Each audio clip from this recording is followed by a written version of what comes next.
வணக்கம்.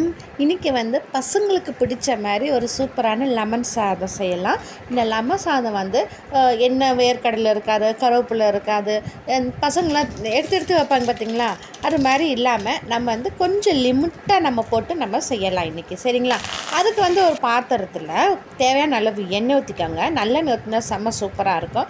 அப்புறம் கடுகு, அப்புறம் ஒரே ஒரு டீஸ்பூன் அளவு கடலப்பருப்பு, ஒரு டீஸ்பூன் உளுத்தப்பருப்பு, அப்புறம் வரமிளகா, கருவேப்பில்லை, பெருங்காயத்தூள், மஞ்சத்தூள், அப்புறம் தேவையான அளவு உப்பு சேர்த்துக்கோங்க. இது நல்லா பொரிஞ்சு லைட்டாக வதங்கின அப்புறம் அடுப்பை ஆஃப் பண்ணிவிட்டு நம்ம லெமன் சேர்த்துக்கணும்.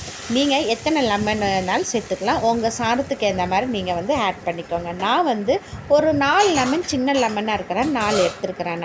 நான் 2 கப்பு வீட்டு சாப்பாட்டு அரிசி நான் எடுத்துருக்கிறேன் நான். சரிங்களா? அது 2 கப்பு அரிசி வேக வச்சு இந்த மாதிரி வடித்து நான் தனியாக எடுத்து வச்சுருக்கிறேன்.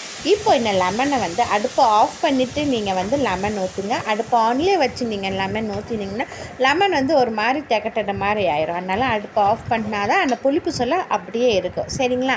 இப்போ நம்ம சாதம் கொஞ்சம் கொஞ்சமாக போட்டு கலரிக்கலாம். இந்த சாதம் போட்டு கலரும் போது சாதம் நல்லா ஜில்லு ஜில்லுன்னு இருக்கணும். சூட்டோடு நீங்கள் செஞ்சிங்கன்னா சாதம் நல்லா குலைவாக மாறிடும். அது பார்த்துக்கோங்க.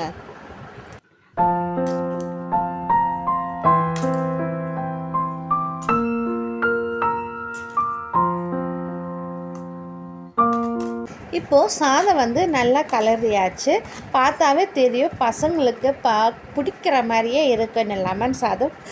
கடலப்பருப்பு தெரியாது, உளுத்தப்பருப்பு எதுவுமே தெரியாது. அந்த அளவுக்கு லெமன் சாதம் சூப்பராக இருக்கும்.